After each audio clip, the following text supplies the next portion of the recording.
kasih. Ya, mohon maaf. Ya, terima kasih untuk ini. Selamat siang untuk sobat-sobat SAP yang ada di Indonesia bagian Barat dan Tengah. Dan juga selamat sore untuk sobat-sobat SAP yang ada di Indonesia bagian Timur. Pada sesi kita saat ini, kita akan mendengar bersama para penggiat atau ahli di khususnya untuk burung cendrawasih. Dan saat ini kami akan memperkenalkan para narasumber kita saat ini. Yang pertama itu Bapak Agus, maaf Bapak Insinyur Agus Dimas Kosu, MSI.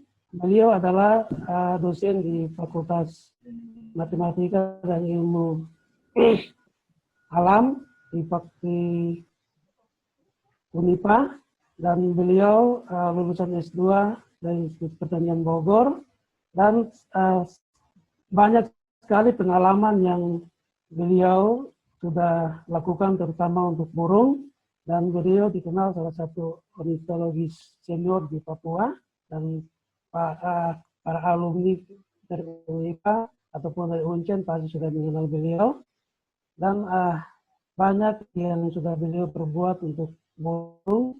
Misalnya untuk yang terakhir yang sempat saya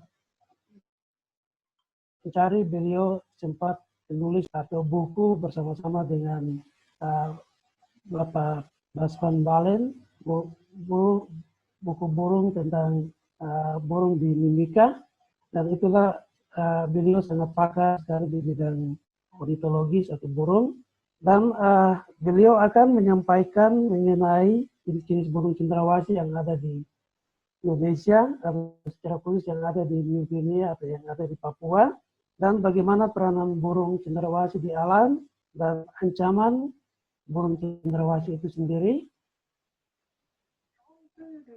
Dan untuk narasumber kita yang kedua adalah Ibu Kendara Cita.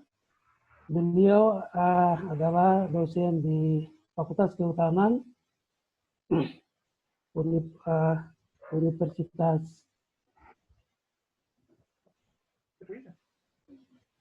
beliau saat ini adalah dosen di Universitas Nusa Bangsa Bogor.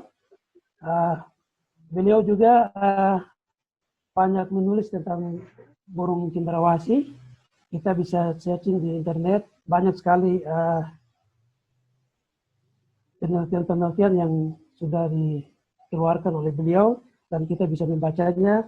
Misalnya sini salah satu yang saya sempat lihat, itu misalnya penangkaran burung cendrawasih, dan juga faktor-faktor penentu kelestarian burung cendrawasih.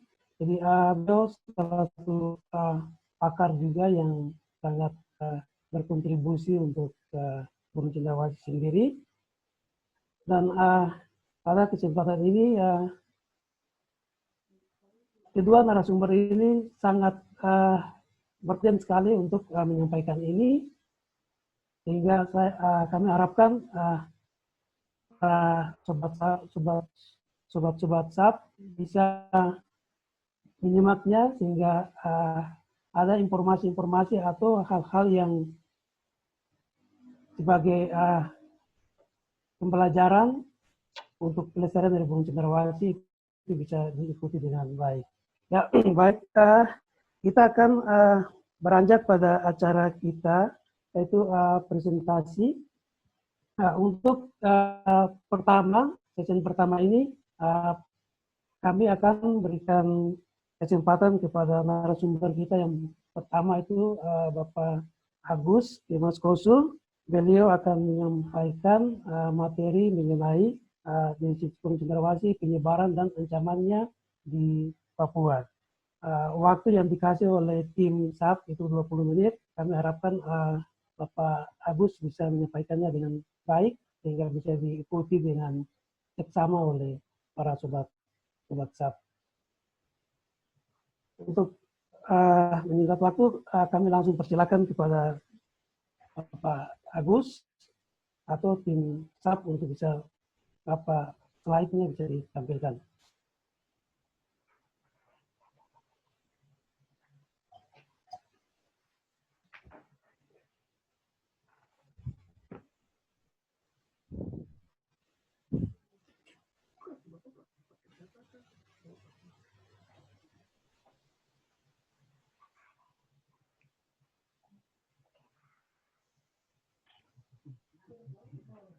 Bu Nopi, sudah bisa ya? Ya, Bapak, kita sudah share ininya. Silakan, Bapak. Oke. Terima kasih Pak Herman atas kesempatan yang sudah diberikan. Terima kasih juga untuk pengelola SAP, tim kerja atas segala bantuan, upaya sehingga pada sore hari ini episode ini bisa ditampilkan.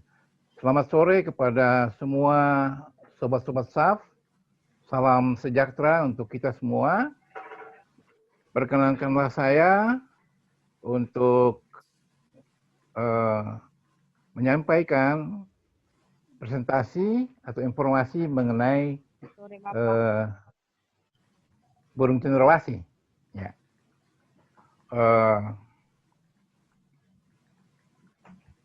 Next.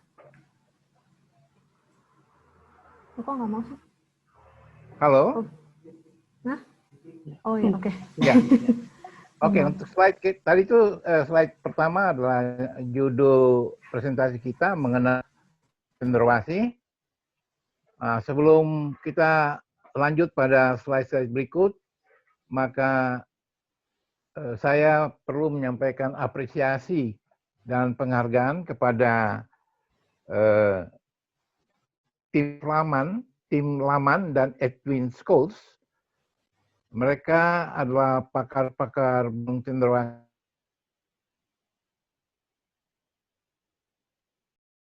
tahun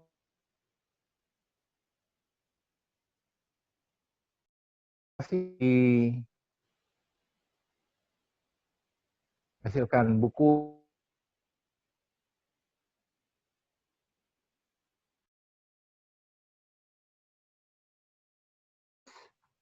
nanti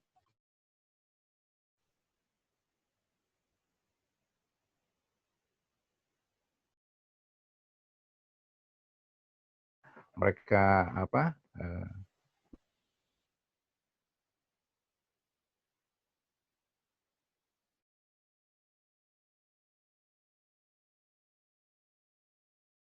simak bersama-sama tentang burung cenderawasih ini.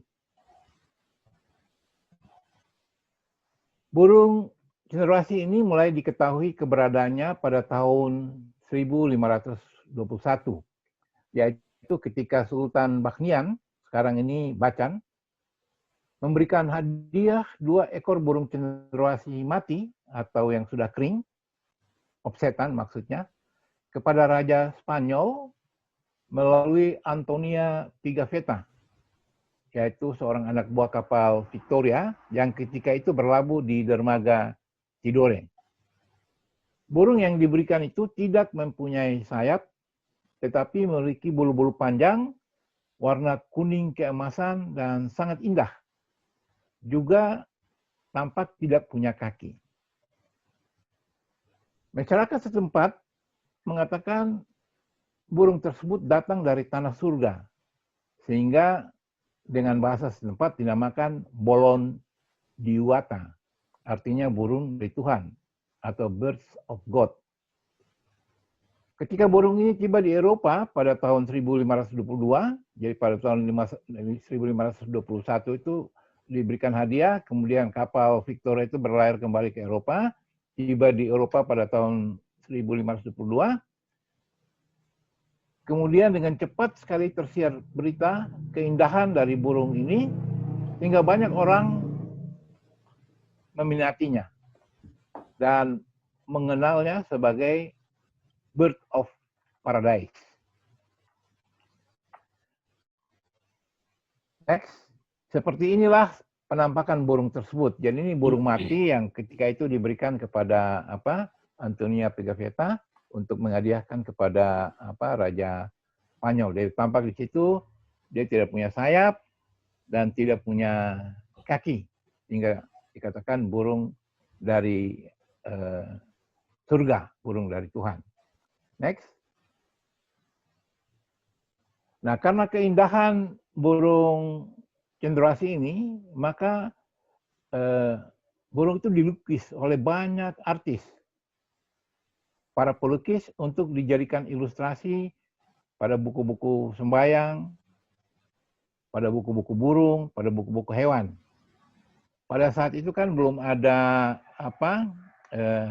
HP ataupun kamera-kamera canggih seperti sekarang ini. Kalau ada sesuatu yang kita lihat langsung bisa difoto. Tapi pada waktu itu karena tidak ada peralatan yang canggih, jadi dilukis, kemudian disebarkan. Nah, selain sebagai lukisan yang dibuat oleh para pelukis, burung ini juga dijadikan sebagai koleksi. Jadi banyak diminat oleh para kolektor. Dan dijadikan perhiasan pada topi wanita. Ada suatu mode atau tren berbusana pada tahun 1900-an itu, di awal tahun 1900-an di Eropa. Untuk para wanita itu menggunakan topi dan memasang bulu-bulu yang indah pada topi tersebut. Nah, salah satu itu adalah bulu burung cenderawasih. Nah, sekalipun demikian, burung ini menjadi misteri selama ratusan tahun. Mengapa? Karena belum diketahui kehidupannya di alam bebas. Dan apakah dia punya kaki atau tidak? Nah, karena misteri itu belum terungkap, punya kaki atau tidak, sehingga seorang naturalis atau pakar taksonomi yang kemudian kita kenal sebagai Bapak Taksonomi, Carl Linnaeus, itu memberikan nama ilmiah kepada burung cenderawasih itu Paradisea apoda. Apoda artinya tidak punya kaki. Jadi burung surga yang tidak punya kaki. Dan itu masih digunakan sampai sekarang untuk Paradisea apoda yang berwarna kuning besar. Nah, kemudian pada tahun 1857, misteri tersebut terungkap ketika Alfred Russel Wallace, seorang naturalis dari Inggris, dari Eropa, untuk pertama kali datang ke Nusantara, sampai di Kepulauan Aru dan melihat dengan mata sendiri burung cenderawasih tersebut di alam bebas. Di saat itu baru diketahui bahwa burung cenderawasih ini punya sayap, punya kaki. Ya. Alfred Russel Wallace ini yang kemudian hari dikenal sebagai Bapak Biogeografi. Bapak Biogeografi karena dia bisa membuat satu garis imajiner yang membatasi antara penyebaran hewan-hewan dari Asia dan dari Australia. Jadi garis imajiner itu yang dari Selat Lombok terus sampai ke utara melalui Selat Sulawesi. Ya, itu batas daripada garis Wallace itu. Nah, bagaimana karakteristik burung cenderawasih? Next. Secara taksonomi, burung ini masuk dalam famili Paradiseidae, ordo Passeriformes, yaitu passerin atau burung-burung yang suka bertengger. Dan berkerabat dekat dengan burung gagak. Jadi kalau dilihat tampilannya sepintas burung gagak. Dan memang menurut garis evolusi, burung cenderawasih ini berevolusi dari burung gagak. Terdapat 39 jenis burung cenderawasih yang variasi dari kuning, coklat, merah, biru, sampai hitam. Nah, burung jantannya itu mempunyai banyak warna. Artinya warnanya itu ada beberapa pada bagian tubuhnya. Sebaliknya, burung betina itu polos dan kebanyakan berwarna coklat. Di Papua sendiri, burung cenderawasih lebih dikenal dengan istilah burung kuning. Ya, karena memang burung kuning yang lebih umum diketahui ya pada saat itu. Sekarang ini baru kita ketahui ada 39 jenis burung. Burung ini merupakan penjelajah hutan, pemakan segala, omnivorous, jadi serangga, laba-laba, vertebrata kecil seperti katak gitu dimakan, tetapi pakan utamanya adalah buah-buahan, ya, terutama buah fikus. Ya. Dia mempunyai kaki yang kuat dan paruh yang kokoh. Kemudian bersifat seksually dimorfik, artinya antara burung jantan dan betina bisa dibedakan. Kalau ada adik-adik, sobat-sobat yang ikut presentasi yang sebelumnya dari Pak Ardi, itu bisa diketahui ada istilah seksually dimorfik pada waktu itu ya, dijelaskan oleh Pak Adi. Jadi burung jantan dan betina berbeda, tetapi ada beberapa burung generasi yang juga mempunyai burung jantan dan betina berwarna sama. Kemudian dia melakukan seksual display atau perkawinan seksual atau peragaan seksual ketika kawin. Itu sebabnya burung cenderawasih jantan itu suka menari-menari. Ya, itu adalah bentuk seksual display. Tujuannya untuk menarik hewan betinanya. Ya. Jadi kalau hewan betinanya menjadi tertarik, maka si jantan akan mengawini burung betina tersebut.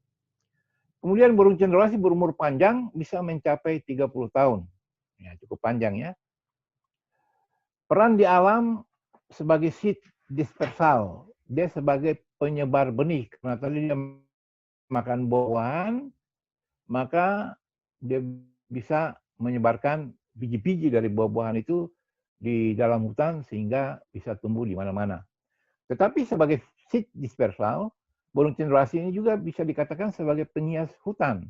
Artinya dengan keindahan tubuhnya, ketika kita masuk hutan, kita bisa melihat burung yang indah yang sedang menari-menari di taman hutan. Selain itu suaranya juga yang kokokan suara yang keras itu juga menambah nikmatnya pendengaran kita di tengah hutan. Ya. Next. Bagaimana persebaran dari burung cenderawasih ini? Ya. Dari ekspedisi yang dibuat oleh tim Flanan dan Edwin Scholes, ternyata diketahui bahwa burung cenderawasih ini dia menyebar dari Halmahera, kemudian ke Papua secara keseluruhan atau New Guinea, kemudian sampai di timur dan utara, pantai timur dan utara Australia. Ya.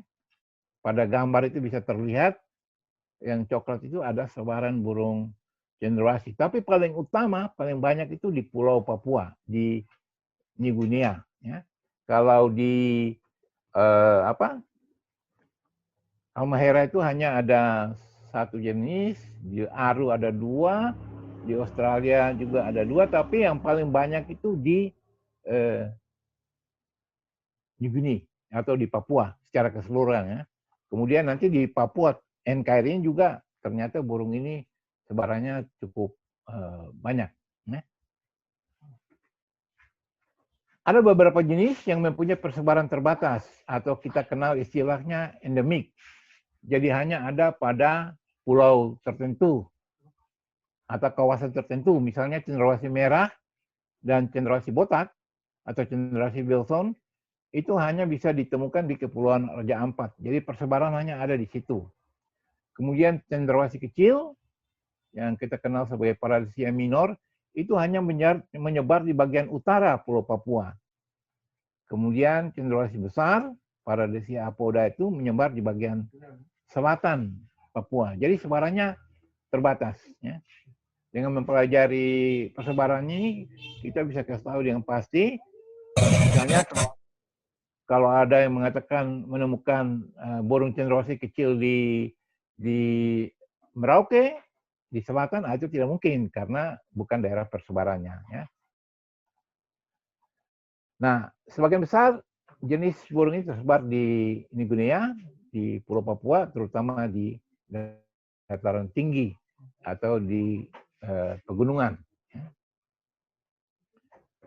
Next, pengelompokan burung cendrawasih.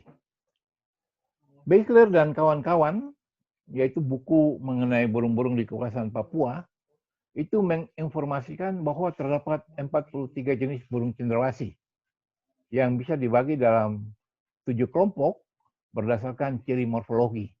Jadi ketika itu berdasarkan ciri morfologi, maka bisa ditentukan jenis-jenis burung cendrawasih. Ya.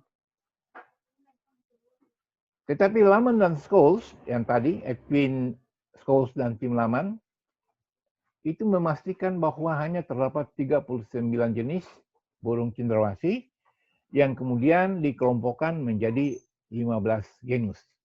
Ya, ini pembagian atau pengelompokan terakhir ini lebih canggih karena mereka sudah menggunakan analisis molekuler, jadi analisis DNA. Sehingga berdasarkan analisis molekuler atau DNA tersebut, maka ada 4 jenis yang tadinya ada 43 jenis, kemudian 4 jenis itu dikeluarkan dari kelompok cendrawasih karena berdasarkan analisis DNA dia merupakan jenis yang berbeda. Sehingga akhirnya tertinggal 39 jenis burung cendrawasih. Next, pada slide yang berikut ini bisa dilihat tampilan dari ke-39 jenis cendrawasih. Ya. Slide yang berikut, next, itu ditampilkan 39 jenis cendrawasih. Ayo sobat-sobat kenali burung-burung tersebut. Ya ini kalau di alam mungkin kita agak susah ya menemukan seperti ini. Tapi ini berkat jasanya Tim Flaman dan Edwin Scholes sehingga akhirnya kita bisa melihat keindahan daripada burung-burung cendrawasih ini. Ya. Ada 2 slide. Next, slide yang berikut. Itu juga ada jenis-jenis burung cendrawasih. Ya. Yang berikut ini akan ditampilkan video, ya, video tentang ke-39 jenis burung cendrawasih ini. Artinya kita bisa melihat mereka secara hidup di alam bebas. Teman-teman di studio mungkin bisa menampilkan video mengenai 39 jenis burung cendrawasih tersebut. Ya. Ini video. Ya.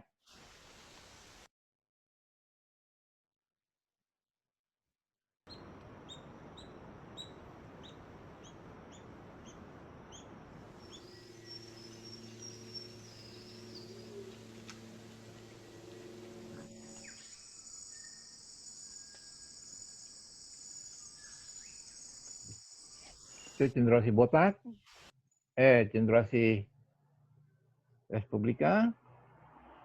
Ini Astrapia yang berekor panjang.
umum.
Ya, terima kasih Pak Faris sudah menampilkan videonya.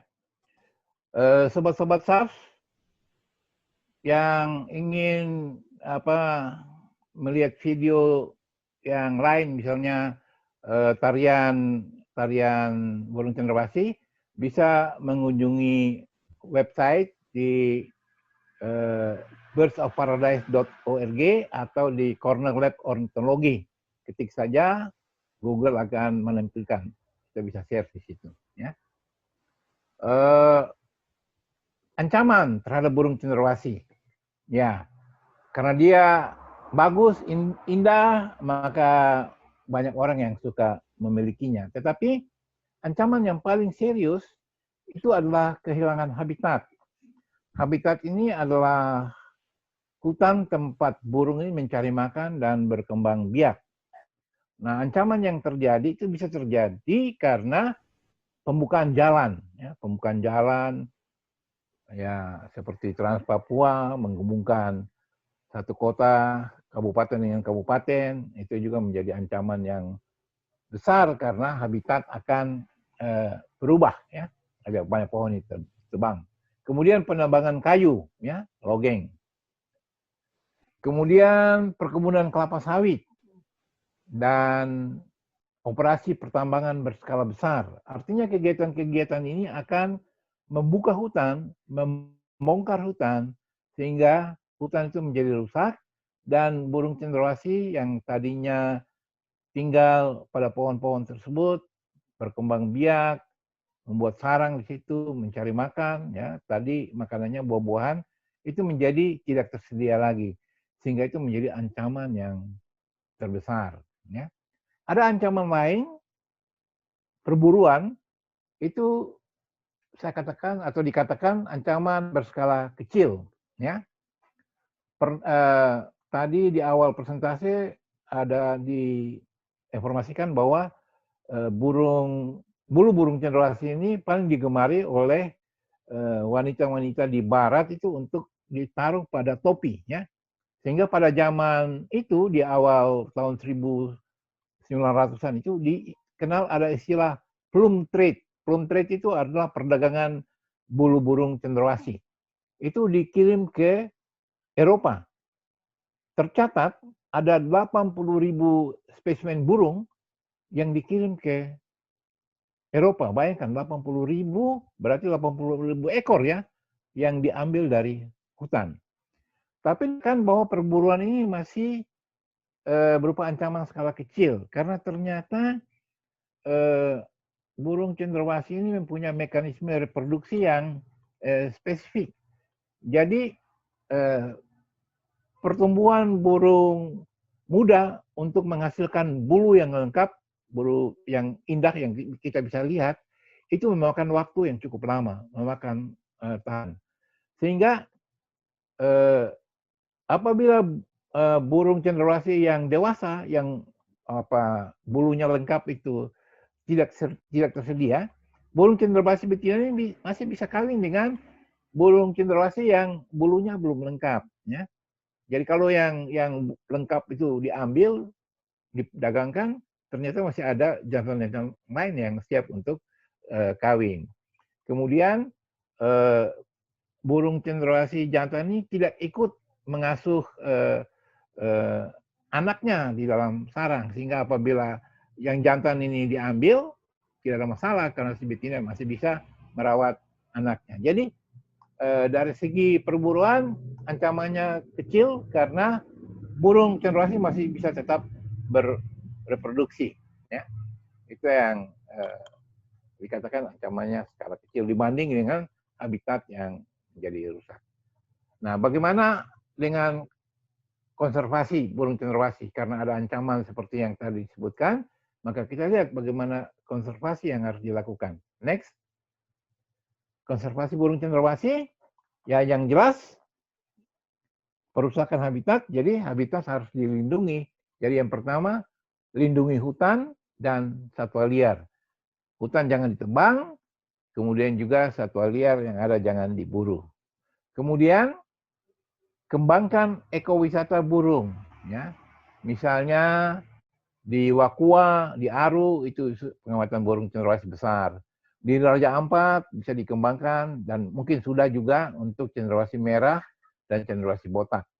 Di Pegunungan Arfak, ya, itu bisa kita lihat ada cendrawasih trompet, ada Manukodia kilap, ada Parotia Arfak, ada cendrawasih mati kawat, ada paruh sabit, ada cendrawasih kera, ada toa, paruh sabit kuri-kuri, ada jenis paradigala, ada astrafia, ada cendrawasih raja, cendrawasih belarotan, cendrawasih kecil.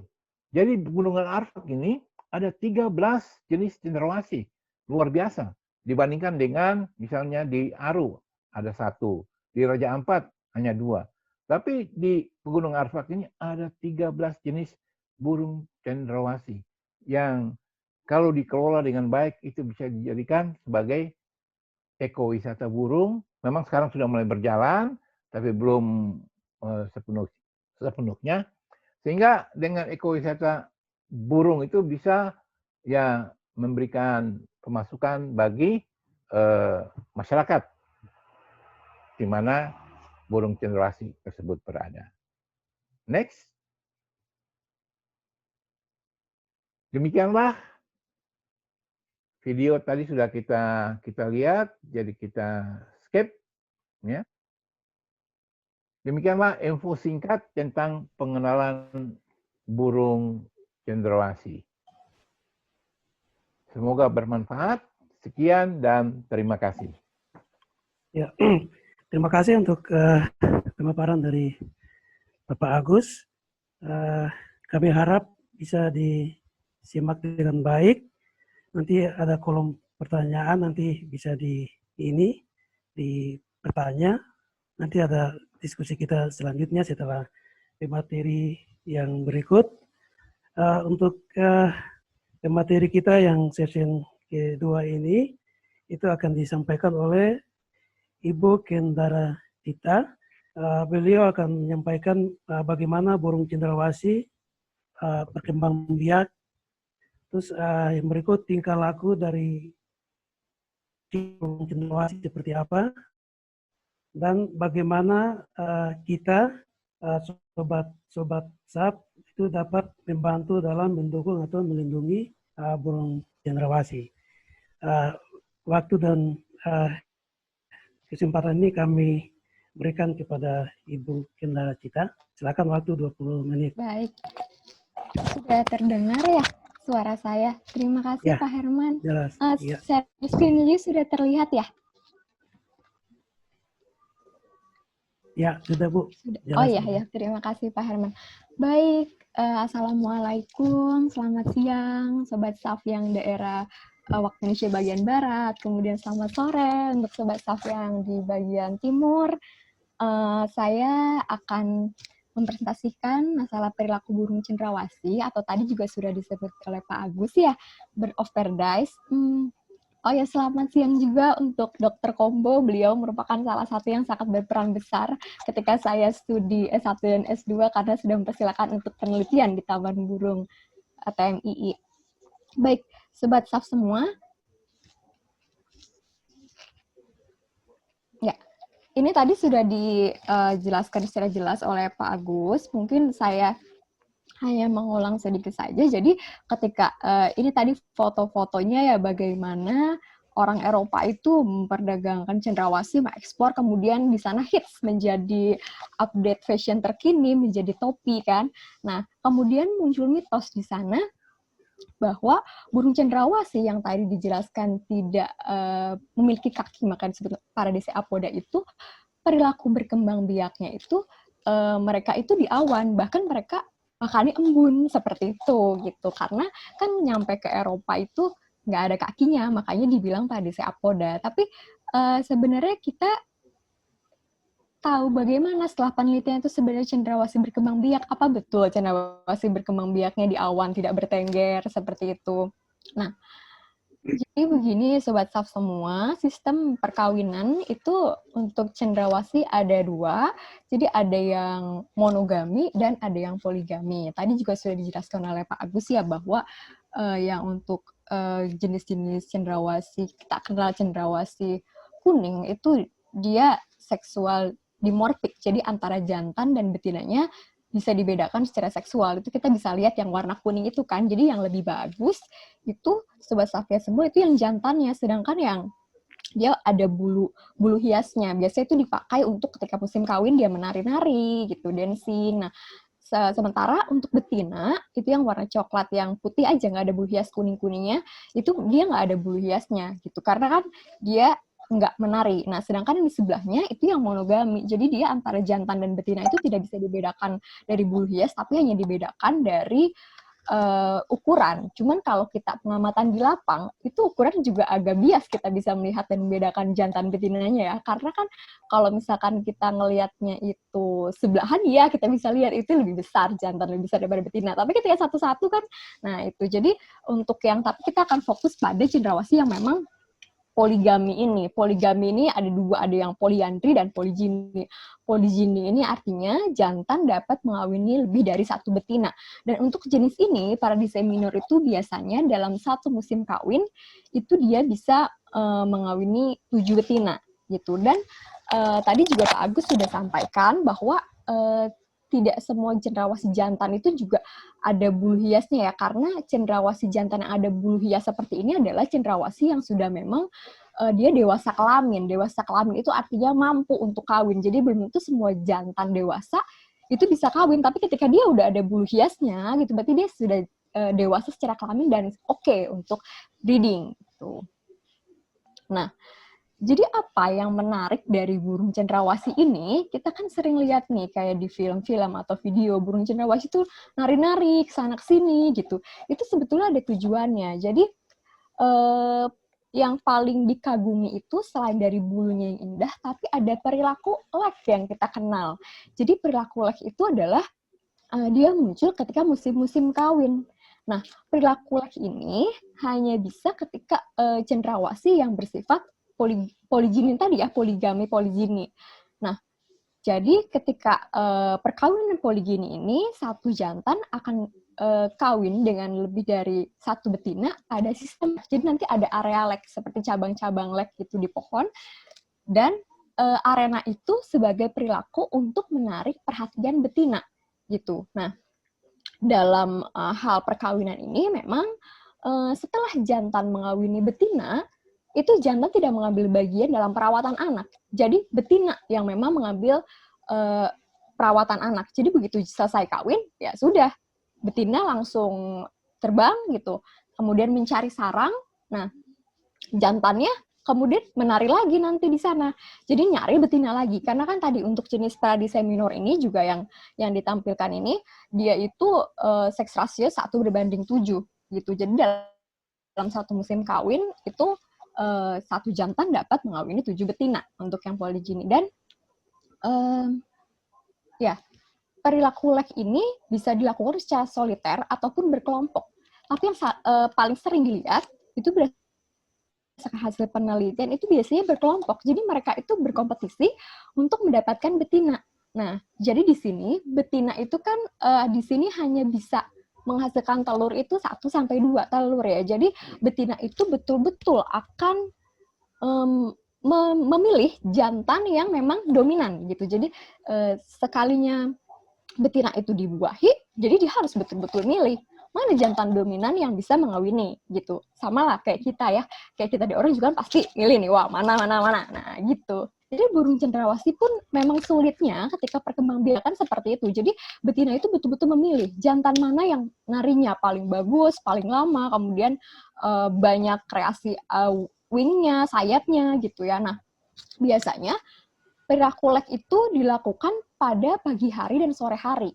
Itu kenapa? Karena ketika pagi hari itu, jadi burung cendrawasih itu mulai aktif ketika sinar matahari itu muncul. Nah, kemudian dia akan melakukan perilaku lek ini pada tajuk-tajuk yang memang tidak terlalu rapat supaya sinar matahari itu bisa masuk menghiasi bulu-bulu hiasnya. Jadi ketika masuk nih sinar matahari, nah, jadi dari betina itu akan terlihat bahwa bulunya itu wah dan gerakan-gerakannya tua. Nah, itu adalah salah satu strategi-strategi untuk menarik perhatian betina. Jadi makanya perilaku lek itu biasanya memang ketika pada matahari muncul jam 6 sampai jam 9, kemudian sore hari ini menjelang malam jam 4 sampai dengan jam 6. Itu. Nah, kemudian pohon-pohon pakan, sumber daya pakan juga bisa menjadi sebuah daya tarik bagi betina. Jadi jantan-jantan ini kan mereka saling berkompetisi untuk ini sama betina kan. Nah, jadi beberapa jantan itu memang akan bersiap dan bertengger pada pohon yang sama. Makanya memang lebih sering jantan itu biasanya akan berkelompok nih. Udah milih, wah pohon ini nih yang banyak pakannya. Nah, disitulah mereka berkumpul karena itu suatu strategi bagi jantan nih, para pejantan yang udah siap bersaing untuk menarik perhatian betina.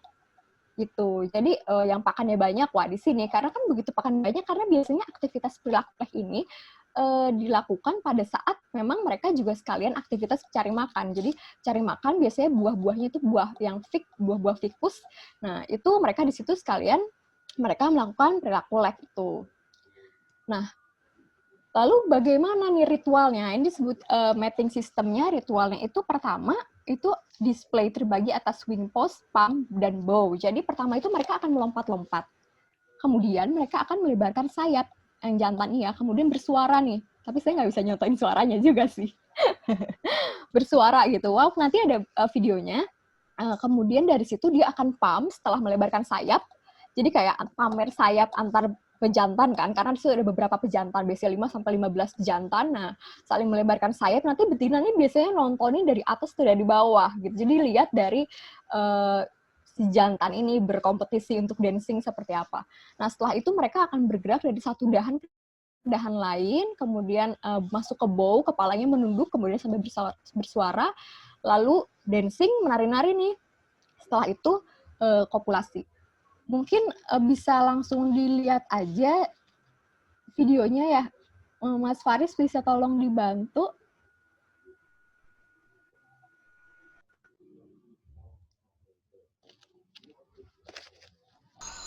One of the ultimate expressions of female choice can be found high above the forest floor of Papua New Guinea.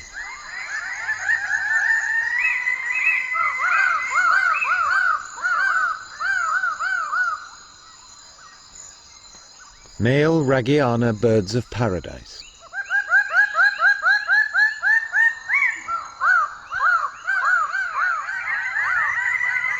Everything about these ostentatious birds has been fashioned by countless generations of difficult-to-please hens.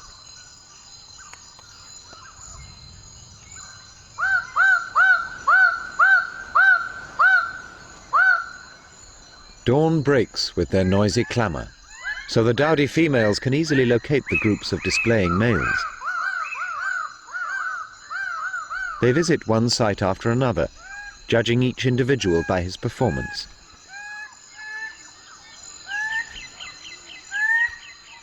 Their arrival causes a flurry of excitement.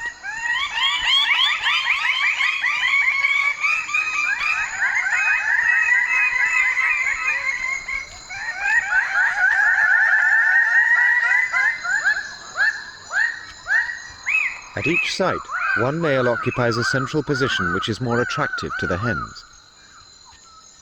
It takes 7 years before the males mature and acquire their ravishing plumes.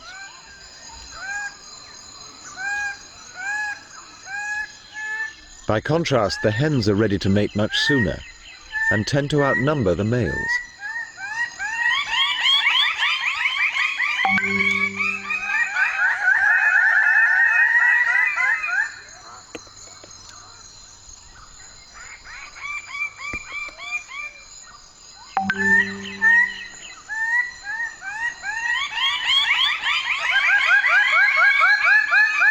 Display perches are used year after year, but only the most virile males hold the best position center stage.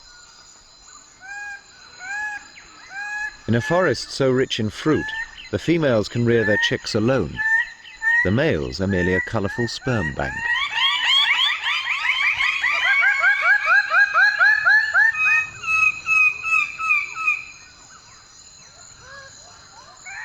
Such independence means that the hens can shop around for the most exciting males.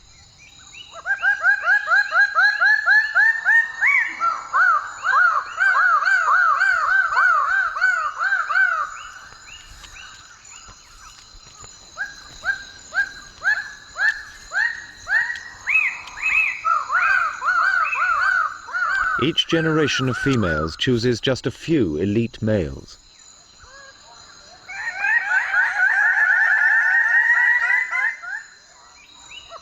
The majority are doomed never to breed.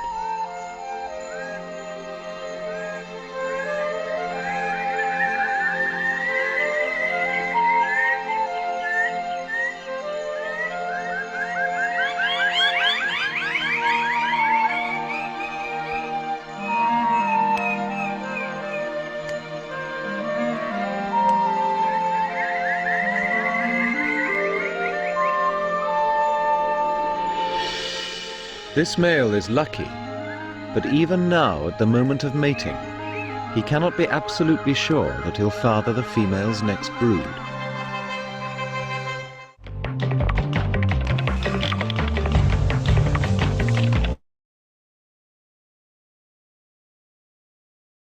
Ya, terima kasih Mas Faris. Sebentar, saya lanjutkan. Ya, jadi tadi dari video BBC itu kita bisa lihat di akhirnya adalah mereka antara jantan dan betinanya itu kawin, dia berkopulasi. Cuman tadi kan si jantan itu kan udah menang nih, jantan dominan. Cuman pasti setelah itu kan setelah terjadinya perkawinan, betinanya kemudian bersarang gitu. Nah, karena jantan tidak mengambil peran dalam mengasuh anak gitu ya, anakannya, jantan itu pasti akan berkompetisi lagi untuk mengawini betina-betina, tapi belum pasti yang itu juga kan yang akan menang. Makanya tadi ya mungkin dia juga belum pasti menjadi indukan lagi untuk di perkawinan selanjutnya gitu. Karena kan kalau cendrawasih itu memang sangat berkompetisi, jadi terkadang ada beberapa jantan juga yang tidak dipilih betina, ya berarti pada saat musim kawin itu dia tidak kawin, bisa seperti itu. Karena betina ini memang sangat pemilih sekali. Jadi betul-betul jantan dominan lah yang terpilih untuk mengawini. Nah, jadi sebenarnya seperti apa sih leg area yang dipilih oleh jantan ini? Jadi yang pertama, untuk karakteristik pohonnya, yaitu dia pohonnya yang harus tinggi besar, kemudian daunnya lebar, dan jumlah percabangannya sedikit. Biasanya memang di tajuk-tajuk itu sekitar 20 meter. Kenapa? Karena ketika di situ kan kena cahaya sinar matahari, bulu dia akan bagus terlihat. Dan biasanya daunnya lebar. Nah, selain itu juga jenis ficus ini yang memang paling banyak disukai oleh jenis cendrawasih, karena di situ kan buah itu menjadi salah satu strategi bagi jantan untuk menarik perhatian betina ya. Nah, untuk area legnya sendiri itu biasanya dia tadi kan kita bisa lihat di videonya atau di foto ini, dia itu mencari yang dahannya horizontal dan memiliki diameter 8 cm. Biasanya untuk pijakan kaki pada saat display. Jadi begitu dia dancing nih, dia harus pasti betul bahwa cengkraman tenggeran dia itu adalah sesuai dengan ukuran kakinya gitu.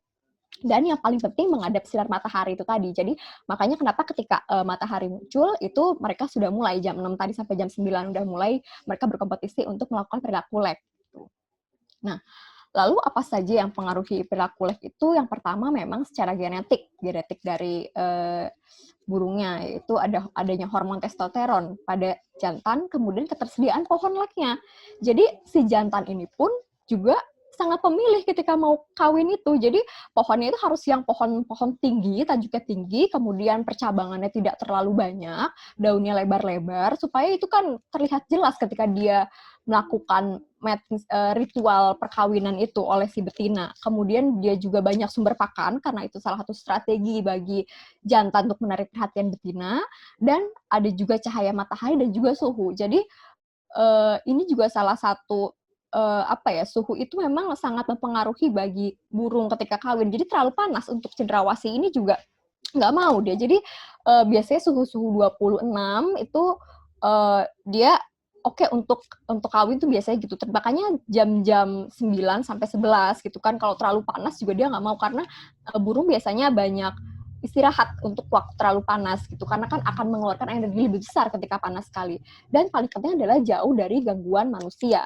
Jadi ada penelitian membandingkan bagaimana perilaku ini di hutan yang primer dan juga di areal dekat perkampungan manusia. Jadi ketika di hutan yang primer, itu cendrawasih ini bisa melakukan perkawinan lebih dari 10 kali. Nah, lek-nya itu ya, lek-lek area itu. Nah, tapi ini kan ketika di area-area yang dekat manusia, biasanya hanya misalkan 5 kali sampai 6 kali aja. Itu kenapa? Karena burung ini sangat sensitif. Begitu ada gangguan manusia, ya mereka kabur, udah gitu. Jadi memang agak sulit ya di situ. Nah, lalu bagaimana cendrawasih betina itu juga bersarang? Nah, biasanya cendrawasih ini bersarang memang di pohon-pohon atau di lubang-lubang pohon, dan intinya itu adalah sarangnya itu yang sulit dijangkau dari predator gitu. Jadi betina ini untuk mempertahankan anakannya gitu. Nah, jadi bagaimana upaya kita untuk melestarikan cendrawasih? Tadi juga sudah dibahas oleh Pak Agus ya, bagaimana ancaman-ancamannya terhadap cendrawasih. Yang pertama, stop perdagangan liar dan pembuluan liar, karena burung ini memang indah, tapi bukan untuk dimiliki.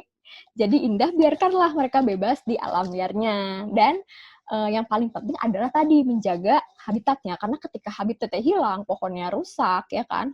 Nah itu ya sudah, mereka nggak bisa kawin lagi, mereka nggak bisa cari pakan, otomatis itu menjadi ancaman utama tadi kan. Makanya marilah kita menstop perdagangan liar, menstop pemburuan liar, dan menstop pembalakan hutan. Gitu. Jadi kita mari sayangi dan lindungi cendrawasih, karena cendrawasih ini merupakan salah satu ikon untuk Indonesia, karena ini juga merupakan burung endemik di Papua. Jadi nggak ada tempat lain, hanya di Papua tadi ya, Pak Agus juga sudah sampaikan.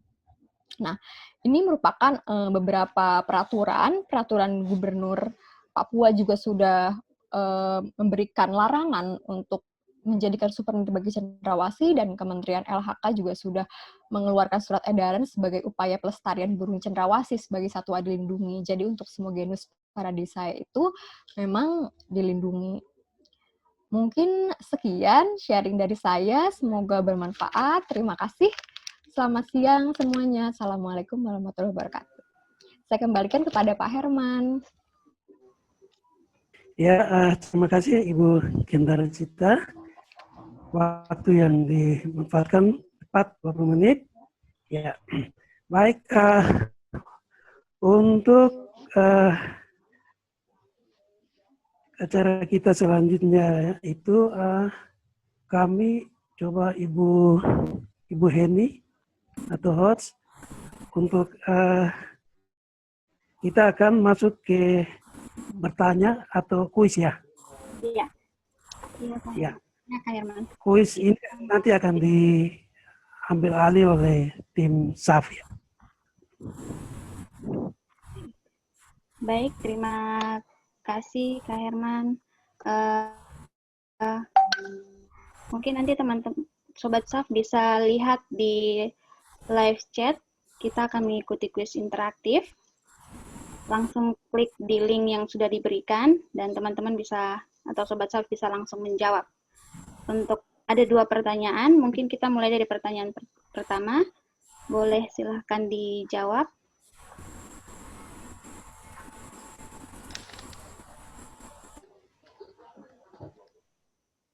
Ya, baru 4 orang yang menjawab benar. Silahkan untuk Sobat Saf yang lain. Ada 72 peserta.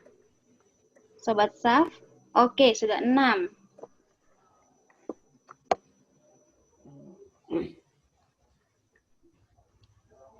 Pada area lab terdapat beberapa jantan menari dan saling berkompetisi untuk menarik perhatian betina. Jantan yang dominan akan menguasai area lab. Benar atau salah? Jawabannya sangat mudah, benar atau salah. Ya, dari 72 sudah 18. Mungkin kita tunggu sampai setengah dulu ya, Kak Herman, baru kita lanjut ke pertanyaan berikutnya. 20.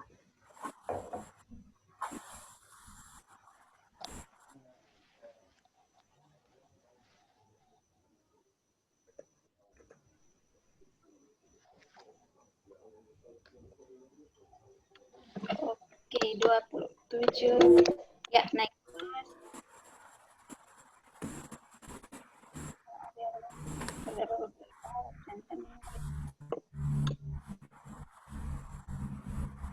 Oke, mungkin kita bisa lanjut ke pertanyaan kedua. Sobat Saf bisa langsung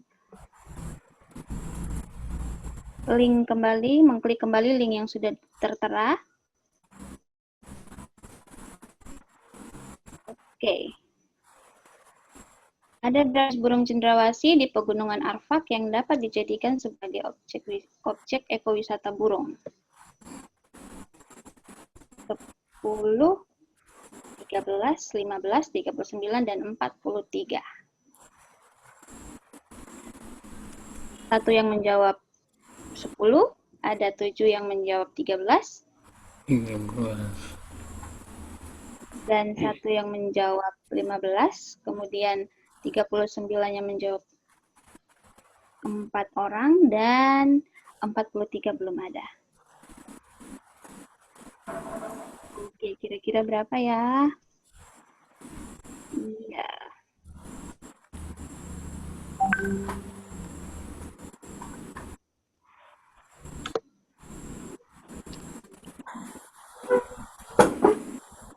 Oke.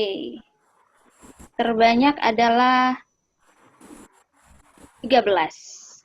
Oke, nanti kita akan tanya kepada narasumber kita, Kak Agus dan juga Kak Ken, kira-kira jawabannya apa ya dari pertanyaan yang tadi telah dijawab. Oke, mulai dari pertanyaan pertama. Mungkin Kak Faris bisa tunjukkan yang pertanyaan pertama. Oke, tidak ada yang menjawab salah, semua menjawab benar. Apa benar, Kak Ken? Ya, betul. Iya. Ternyata semua memperhatikan materi. Sekali. Oke, kemudian selanjutnya pertanyaan yang berikutnya. Ada berapa jenis cendrawasih di Pegunungan Arfak yang dapat dijadikan sebagai objek ekowisata burung? Kira-kira apa jawaban mana yang betul, Pak Agus? Yang betul itu adalah 13 jenis. Ya, 13 jenis. Ya. 21 peserta yang menjawab, sudah lebih lah, Pak, dari setengahnya yang menjawab 21. Terima kasih untuk semua yang telah mengikuti kuis interaktif. Ternyata teman-teman Sobat Saf semua memperhatikan materi yang diberikan oleh narasumber kita. Saya kembalikan waktu ke Pak Kak Herman, silakan, Kak. Ya, baik. Terima kasih untuk partisipasi dari Sobat-Sobat Saf. Telah menyimak dengan baik sehingga pertanyaan yang diberikan bisa dijawab dengan baik. Kita akan masuk pada diskusi atau tanya jawab. Kami akan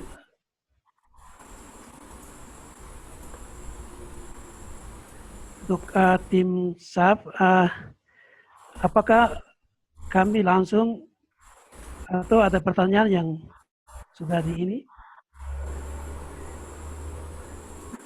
Atau kami baca pertanyaan yang ada di kolom chat?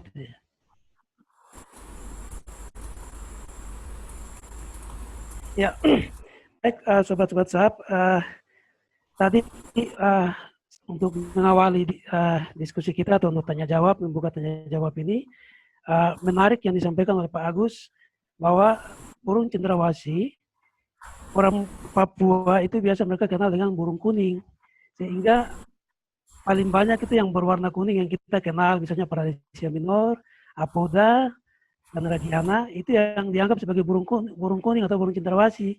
Sedangkan yang lain-lainnya seperti tadi disebutkan oleh Pak Agus yang ada 39 jenis itu dianggap bahwa itu bukan burung cendrawasih. Namun pada saat ini kita sudah dicerahkan oleh penyampaian dari Pak Agus bahwa burung cendrawasih itu ada 39 jenis. Ya, baik, mungkin kami langsung saja untuk melihat pertanyaan yang sudah masuk. Ya, ini pertanyaan yang pertama dari adik Gabi ya, untuk Pak Agus. Ya, silakan Pak Agus. Ini ada pertanyaan dari adik kita ini, adik Gabi. Itu bertanya kenapa Bird of God itu namanya berubah menjadi burung cendrawasih atau menjadi cendrawasih. Ya, Bird of God. Ya, kenapa menjadi burung cendrawasih?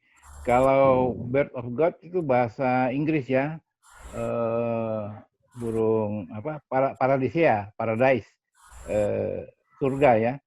Kemudian bahasa Indonesia ya diterjemahkan burung cendrawasih.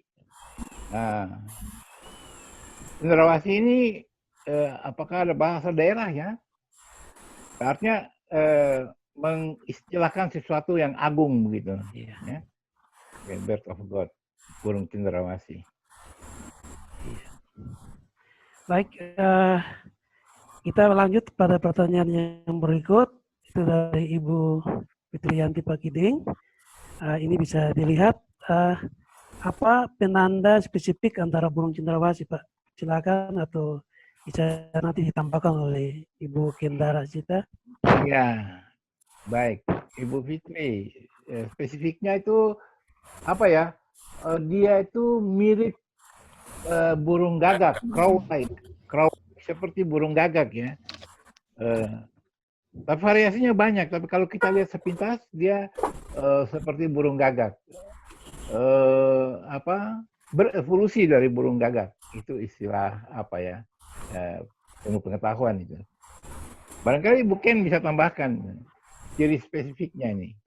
Iya, mungkin ciri spesifik dari burung cendrawasih ketika kita lihat kayak sama gitu. Padahal kan tadi Pak Agus sudah jelaskan juga memang banyak sekali jenis cendrawasih. Tapi mungkin ya besarnya seperti burung gagak gitu. Tapi terkadang orang malah kelirunya ketika di Jawa ya kelirunya itu malah cendrawasih dengan merak gitu. Nah, karena orang sama-sama tertarik dari bulu hiasnya. Mungkin kita bisa membedakan dari setiap warna-warna di bulu-bulu hiasnya burung cendrawasih. Kayak Paradise minor, Paradise apoda, kemudian ada Cicidus itu kan warna bulu hiasnya beda-beda. Ada yang kuning, biru, mungkin seperti itu. Ya. Baik, mungkin bisa jelas ya, Ibu Fitri. Ya, baik, kita lanjut untuk pertanyaan yang selanjutnya. Sambil menunggu dari tim SAP menampilkan, ada yang bertanya juga ini mungkin untuk Ibu Buken. Di sini pertanyaan itu untuk selain peragaan, apakah ada cara lain untuk menarik betina untuk kawin? Oh, untuk kawin ya biasanya selain peragaan itu kan menjadi sebuah memang ritual bagi cendrawasih. Menari-nari tadi untuk jenis paradisea itu kan biasanya memang di atas pohon menari-narinya karena dia yang sistemnya arboreal. Nah, cara lainnya adalah biasanya mereka dengan bersuara juga. Itu untuk menarik perhatian betina gitu. Jadi dengan suara-suara terlebih dahulu biasanya ada sexual calling, kita sebutnya sexual calling. Nah, ketika matahari mulai terbit tuh sexual calling antar pejantan-pejantan. Nah, kemudian betina itu menangkap sinyal itu.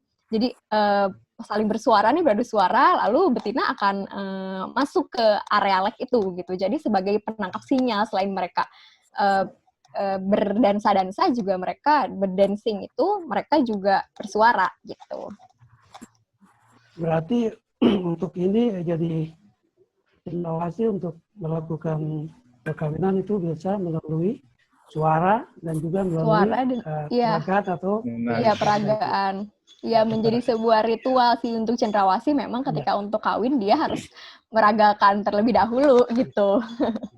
Makanya penelitian yang kadang-kadang yang sulitnya di ex situ, konservasi ex situ seperti di penangkaran, mungkin ketika mereka nggak cukup ruang untuk peragaan, ada pohon-pohon yang tinggi, itu di situ akan sulit karena jantannya kan akan sulit untuk berpindah dan lain-lain, untuk dancing gitu. Makanya itu memang cendrawasih agak sulit berkembang biaknya seperti itu. Iya. Baik ya, terima kasih. Ini juga ada pertanyaan yang masuk ini untuk dari, maaf ini kalau saya salah sebut, ini dari Ibu Kartika ya. Ini untuk Pak Agus, ini untuk apakah warna burung pada juvenil itu sama sampai dengan dewasa? Warnanya sama. Itu pertanyaan dari Ibu Kartika. Baik, untuk Kartika, jadi burung betina, burung cendrawasih untuk yang paradisea ya, itu kebanyakan berwarna coklat. Terus yang juvenil, yang masih muda itu juga mempunyai warna mirip dengan yang betina. Nanti di dalam pertumbuhannya dia akan itu warna bulu yang plum itu, yang warna-warni itu akan berkembang. Dibutuhkan waktu yang cukup lama. Tadi sekitar berapa ya? 7 tahun. 7 tahun baru dia mempunyai bulu hias itu muncul. Jadi juvenil itu mirip dengan yang betina. Kalau di Papua biasanya dikatakan ada cendrawasih betina, ada jantan, terus yang satu itu adalah burung banci katanya. Tapi itu adalah sebenarnya burung yang masih muda, yang dalam pertumbuhan bulu-bulunya itu. Kira-kira demikian, Tika. Demikian Pak Herman.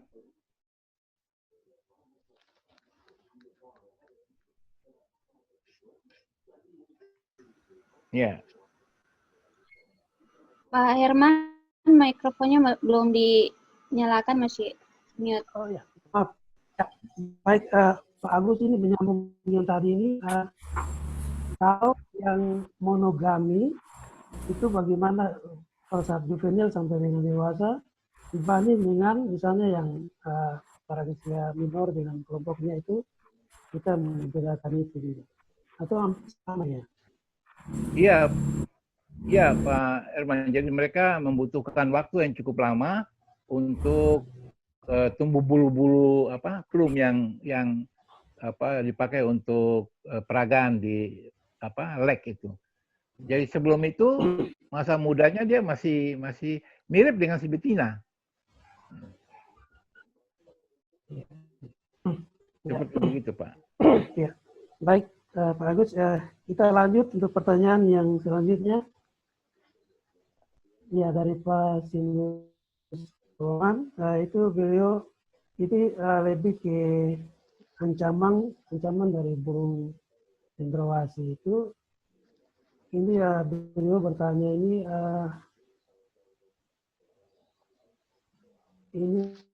sekarang sudah punah karena perburuan liar oleh anak-anak di kampung dengan menggunakan pengangin. Jadi bagaimana cara mengatasi agar burung tersebut tidak punah, terutama produksi dan penyebaran senapan angin. Iya, memang satu-satunya cara itu larang itu menggunakan senapan angin. Memang agak susah ya karena anak-anak kecil itu, anak-anak muda senang menggunakan senapan angin untuk menembak-nembak itu.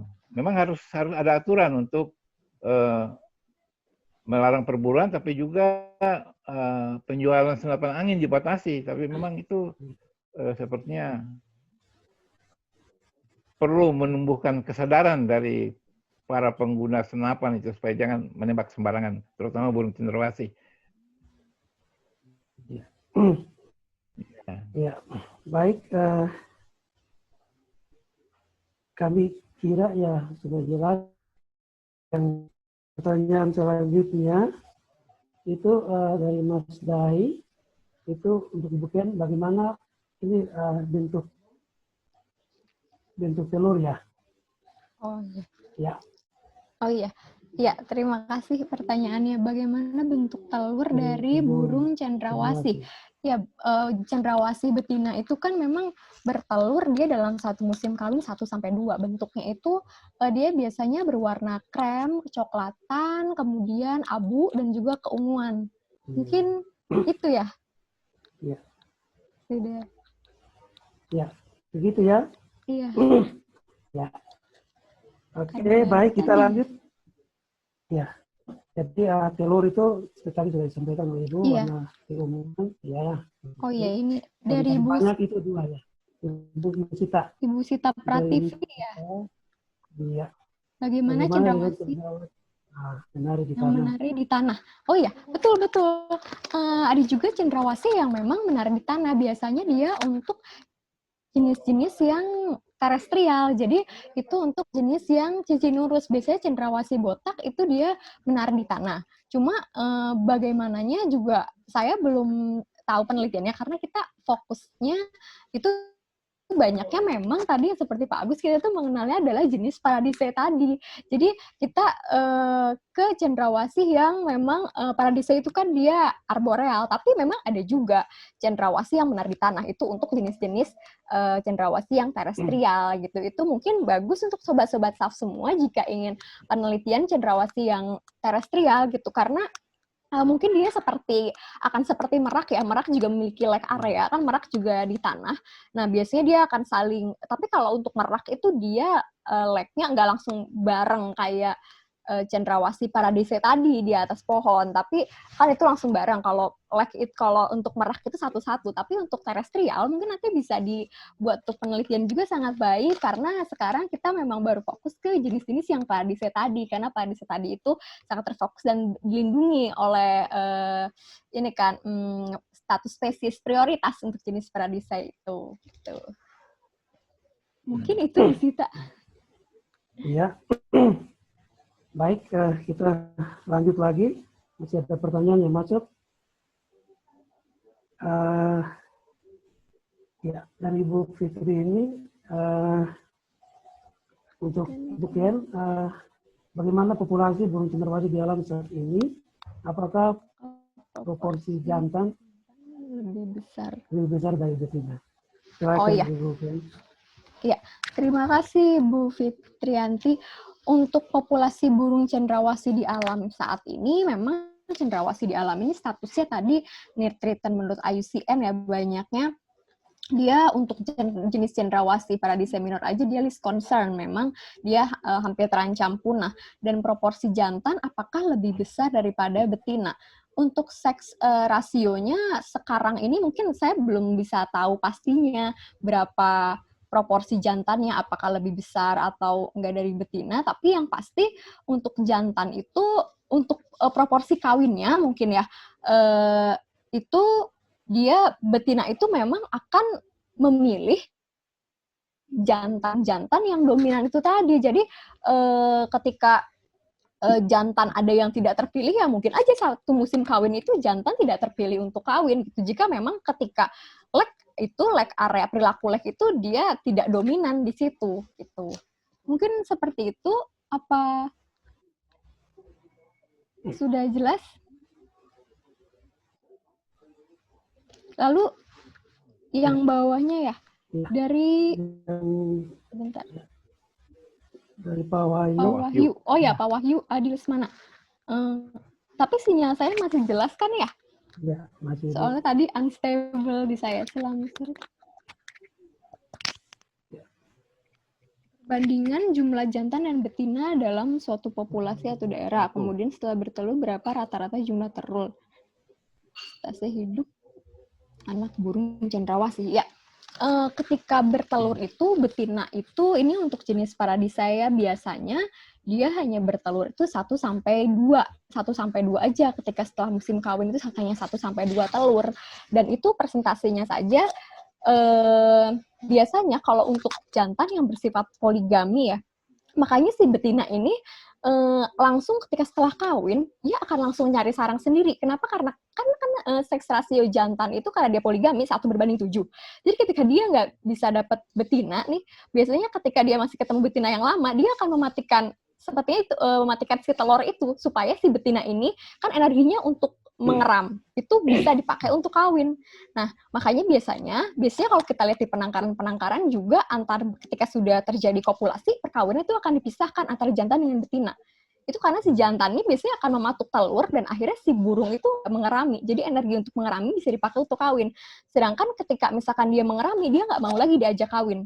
Nah, itu. Jadi tadi ketika misalkan setelah bertelur, itu biasanya betina itu akan langsung pergi, kemudian mencari yang pohon tinggi itu ya untuk yang jenis-jenis Paradisea karena dia arboreal. Nah, itu langsung menjauhi jantan dan dia akan fokus untuk bersarang gitu. Tapi hanya 1 sampai 2 telur aja dalam satu musim kawin. Mungkin itu tadi Ya, pertanyaannya. ya. Jelas, Bu. Ya, dari tim SAP masih ada, iya. Iya. Yang berikut dari Ibu Novianti. Dari Ibu Novi. Iya. Ada tips kalau ke hutan untuk mengawasi cendrawasih. Oh iya. Atau setengah jam sebelum datang lek. Sekalian Lepasinus cendrawasih betina berapa kali bertelur dan mengapa cendrawasih berteriak pada waktu tertentu, misalnya 7. Ya. Jadi cendrawasih itu dalam satu musim kawin itu biasanya dia hanya bertelur 1 sampai 2 kali. Dan kemudian untuk Bu Novi itu apakah ada tips untuk, ya karena burung ini itu memang sangat sensitif, jadi biasanya ketika ke lapangan kita akan habituasi terlebih dahulu. Jadi biasanya untuk melihat, kecuali kita memang betul-betul sudah pernah tahu posisi sarangnya di situ, kemudian pohon-pohon pakannya di situ, jadi kita bisa lihat nih area leknya tuh di situ gitu kan.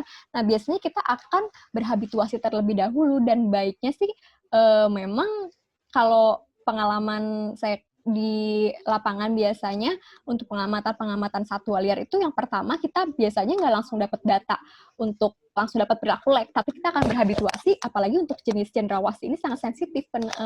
Pengalaman saya di situ aja, jadi saya itu untuk habituasi supaya saya mengamatinya itu bisa natural, awalnya pakai webcam terlebih dahulu, kemudian sampai langsung itu habituasinya mungkin bisa sampai 5 hari, tapi kalau untuk dalam bisa 1 atau sampai 2 jam sebelum sih kita standby aja. Yang penting ketika area live itu jangan sampai kita mengganggu, karena begitu ganggu cendrawasih ini sangat sensitif gitu, karena kan makanya di area-area dekat manusia itu kalau di hutan primer tadi ada penelitian itu bisa sampai jam 9 sampai jam 11 ataupun jam 2 siang itu masih oke untuk perilaku lek. Tapi begitu yang dekat dengan habitat manusia biasanya jam 11 mereka udah bubar gitu.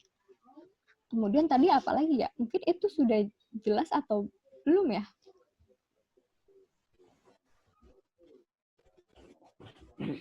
Saya lupa. Oh ya, kenapa berteriak pada waktu tertentu? Misalnya 7 jam 9 dan 1 sampai 3 sore. Iya, betul. Jadi cendrawasih itu berteriak atau bersuara itu adalah salah satu sexual calling. Artinya untuk itu cendrawasih jantan biasanya berteriak-teriak untuk menarik perhatian betina, bahwa dia kayak memberikan stimulan gitu, bahwa di sini akan ada perilaku perkawinan. Jadi mereka akan berteriak itu pada jam 7 sampai 9 karena itu mereka akan memulai perilaku lek itu gitu antar si pejantan. Biasanya memang ketika 7-9 karena 7-9 itu kan biasanya dia sudah mulai ada sinar matahari jadi sambil berteriak-teriak tadi salah satu dari ritual mating dia, jadi ritual perkawinan dia gitu. Ada yang dancing, menari, kemudian dia juga sambil berteriak mengeluarkan suara itu untuk menarik perhatian betina. Jadi kan adanya matahari itu bagus itu cahaya 7-9 dan 1-3 sore untuk menjelang matahari itu terbenam gitu. Dan untuk siang hari biasanya suhu terlalu panas, mereka pakai untuk istirahat karena mereka akan siap-siap untuk perilaku lek di sore harinya. Biasanya seperti itu. Mudah-mudahan menjawab. Ya, baik ya. Saya rasa sudah bisa menjawab Ibu ya. Ya, baik kita tunggu lagi masih ada. Ya, masih ada lagi pertanyaan. Angela Wanggai itu pertanyaannya itu saya ingin bertanya biasanya saat tamu datang ke Papua mereka cari dibelikan mahkota atau souvenir dari burung cendrawasih. Kira apa yang harus dilakukan karena kita sudah tahu bahwa hal ini dapat mengancam populasi burung cendrawasih. Terima kasih. Mungkin Pak Agus. Ya, baik Pak Herman. Ya, Adik Angela, ya, saya pernah ikut dalam suatu rapat untuk membahas ini dengan Dinas Lingkungan Hidup di Jayapura ketika itu ya. Jadi memang dibahas panjang lebar mengenai cara pemberian cenderamata ini. Akhirnya diputuskan bahwa memang harus dibuatkan semacam topi cendrawasih tapi bukan yang asli, yang buatannya. Dan itu kemudian disetujui oleh Pak Gubernur Papua dan dibuatkan aturannya bahwa tidak boleh lagi memberikan souvenir dalam bentuk topi cendrawasih yang asli ya. Jadi harus dalam bentuk yang sudah dibuat buatannya. Ada perdanya kalau tidak salah. Untuk Manokwari belum, untuk Papua Barat sih belum ada perda itu, tapi untuk Papua sudah ada perda. Ya. Seperti begitu. Ya, baik ya. Saya kira salah satunya yang seperti yang disampaikan Pak Agus harus ada semacam imitasi ya Pak ya, buru-buru imitasi. Ya, imitasi betul. Baik, kita lanjut. Ini pertanyaan berikut dari Pasep Parinding. Yang pertama itu seberapa dekat kita untuk mendekati atau melihat burung cendrawasih. Terus untuk melihat burung tersebut, kita sudah mendekat pohon tempat bertengger, sebaiknya berapa waktu sebelum yang itu. Terus yang berikut untuk menggolongkan jenis burung cendrawasih berdasarkan gen atau penampakan luar saja. Silakan Ibu Kian. Ya, terima kasih atas pertanyaannya dari Pak Zepa. Ini seberapa dekat kita untuk melihat atau mendekati burung cendrawasih?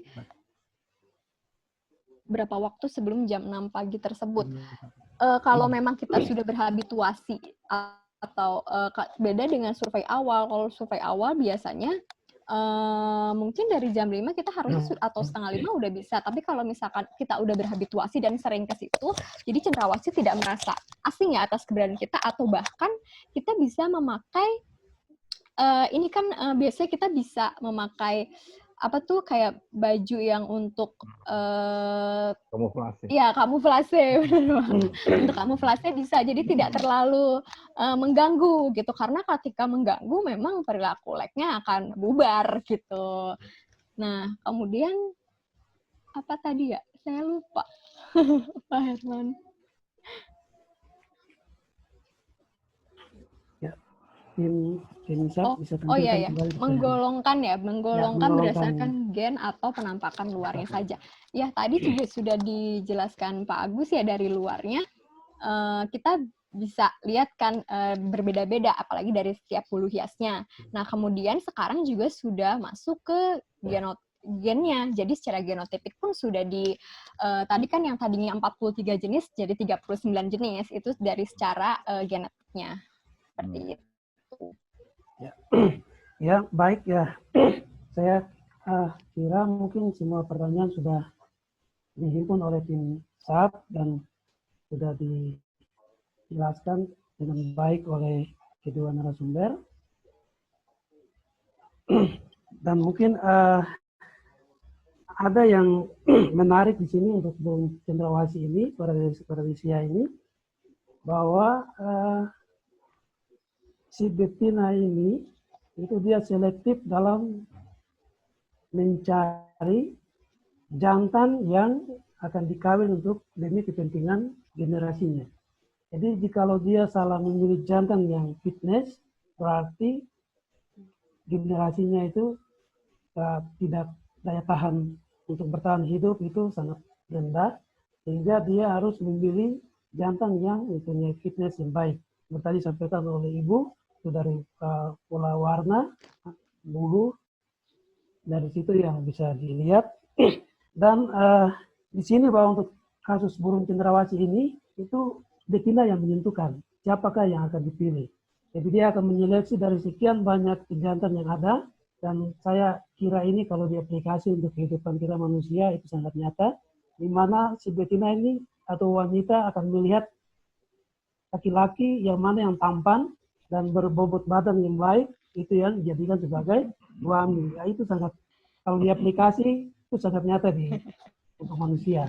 Dan apa yang disampaikan oleh Ibu dengan Bapak tadi, poliandri dan poliandri itu sangat nyata. Banyak yang kita praktekkan dari satwa-satwa ini. Misalnya burung, dia bisa ada yang monogami, ada yang poligami. Nah itu juga sangat nyata di kehidupan kita manusia. Jadi WhatsApp bisa melihat mana yang baik dari burung cendrawasih bisa diambil, tapi hati-hati jangan kita bisa poligami atau poliandri seperti ya. Kalau kita yang taat dengan agama ya silakan bisa ikut sesuai dengan aturan agama masing-masing. Ya mungkin itu saja sesi kita pada saat ini. Untuk mengakhiri diskusi kita saat ini, kami akan meminta closing statement dari Pak Agus dengan Ibu Kendara. Silakan Pak Agus.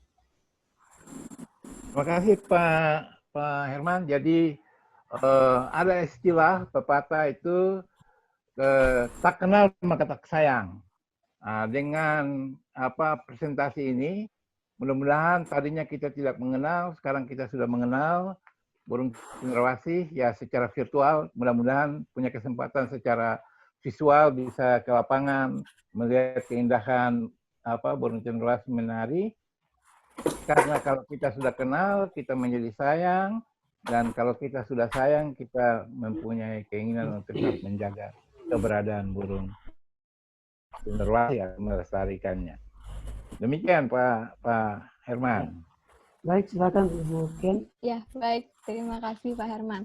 Baik, Sobat SAP semua, kita sudah melihat bahwa cendrawasih ini memang indah, tapi tidak untuk dimiliki. Jadi biarkan cendrawasih ini bebas liar di habitatnya. Jadi marilah kita sama-sama sayangi cendrawasih, karena cendrawasih ini sebagai ikon negara kita dan juga dia endemik. Jadi tidak ada negara lain di negara tanah Papua. Jadi mari kita sayangi cendrawasih. Mungkin sekian Pak Herman. Ya, terima kasih. Ya, terima kasih Pak Agus dan Ibu Ken. Ya, baik. Kita sudah menyimak penyampaian dari kedua narasumber kita mengenai bagaimana keragaman burung cendrawasih yang ada di tanah Papua dan bagaimana perilakunya dan bagaimana keterancamannya, sehingga ada satu tokoh yang kita kenal dengan satu paham yang sudah yang sudah pasti sobat WhatsApp sudah mendengar tentang satu paham konservasi yang baru, yaitu dikenal dengan ekosofi. Itu dikemukakan oleh Arne Nice. Itu dia mengatakan bahwa merawat bumi sebagai sebuah tempat nyaman bagi semua kehidupan. Jadi kita harus merawat bumi sehingga keragaman hayati baik flora dan fauna yang ada di alam itu juga untuk bisa menunjang kebutuhan atau kelangsungan hidup dari manusia dan juga dari makhluk hidup itu sendiri. Atau dengan kata lain kita harus menjaga alam, kelestarian alam untuk menunjang kelangsungan hidup dari semua makhluk hidup. Baik, itu saja closing statement dari kami. Waktu selanjutnya kami kembalikan kepada tim. Terima kasih Kak Herman. Siapa nih? Ya, puji syukur kita telah sampai di penghujung acara. Terima kasih banyak kepada kedua narasumber kita di sore hari ini, Kak Ken dan juga Pak Agus. Kemudian juga sama moderator kita, Kak Herman, serta semua Sobat SAF yang telah menyimak acara ini dari awal sampai akhir. Semoga banyak ilmu yang didapat dan dapat diaplikasikan dalam kehidupan kita sehari-hari. Kemudian juga kami lihat di sini bahwa ada banyak mahasiswa biologi, khususnya mahasiswa atau Sobat SAF yang berasal dari Universitas Papua, jurusan biologi. Semoga Sobat-Sobat SAF tidak terpaksa mengikuti acara ini karena ada dorongan dari senior harus mengikuti karena ada dosennya yang juga mengikuti di sini. Semoga tidak, karena sebenarnya sesungguhnya materi di sore hari ini sangat bermanfaat, bukan hanya untuk teman-teman yang di biologi, tapi untuk kita semua. Ada fakta-fakta menarik yang akhirnya kita ketahui dari materi yang diberikan di sore hari ini. Baik, episode-episode selanjutnya kita akan banyak berbicara mengenai burung juga. Mungkin nanti untuk episode ketiga, untuk sobat-sobat SAF yang masih berminat dan memiliki keinginan untuk belajar mengenai burung, episode ketiga kita akan selenggarakan pada tanggal 18 September, itu akan membahas pengenalan burung mambruk. Kemudian tanggal 25 September kita akan mengenal burung paru bengkok. Kemudian tanggal 2 Oktober kita akan mengenal burung kasuari. Dan yang terakhir 9 Oktober itu kita akan membahas mengenai kicau Papua untuk masa depan anak cucu kita. Dan mungkin ya teman-teman Sobat SAF semua sudah pernah dengar kalimat ini, kalau bukan kitong yang jaga kitong punya keanekaragaman hayati, siapa lagi yang akan menjaga? Sayangi kitong anak cucu, jangan sampai nanti dorang hanya menikmati burung cendrawasih lewat gambar saja. Oke, sekian acara kita di sore hari ini. Semoga bermanfaat untuk kita semua. Dan kemudian sesi ini telah direkam dan akan diupload pada akun YouTube kami. Jadi Sobat SAF semua yang ingin mengetahui tentang acara ini atau acara-acara berikutnya atau yang sudah berlangsung sebelumnya, teman-teman bisa melihat atau memfollow akun media sosial kami di Facebook, YouTube, dan IG atau Instagram kami. Kemudian kami mohon bantuan untuk semua Sobat SAF untuk mengisi link survei yang mungkin sudah di-share oleh Kak Admin di live chat. Kami mohon bantuan untuk mengisinya. Dan terima kasih. Sampai jumpa di SAF selanjutnya. Mungkin saya akan memberikan satu pantun untuk kita semua di sore hari ini. Burung dara, burung cendrawasih. Cari dulu di Papua. Cukup sekian dan terima kasih. Semoga bermanfaat. Semua Sobat SAF. Terima kasih. Terima kasih. Terima kasih. Terima kasih Ibu Ken. Ken. Kita foto bersama. Foto bersama, Pak Herman. boleh nyalakan video semua. Terima kasih semuanya. Ya, Ken, terima kasih. Teman-teman boleh, mohon izin Pak Sobat SAF menyalakan kameranya. Kita akan foto bersama. Oke, siap. 1, 2, saya belum nyalain kamera ya. Tunggu. Satu, dua, tiga. Oke, sekali lagi yang halaman Sore. keduanya.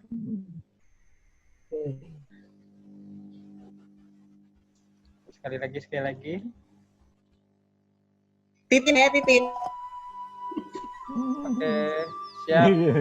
1, 2, 3. Oke. Foto-foto. Oke, terima kasih. Semuanya. Terima kasih semuanya.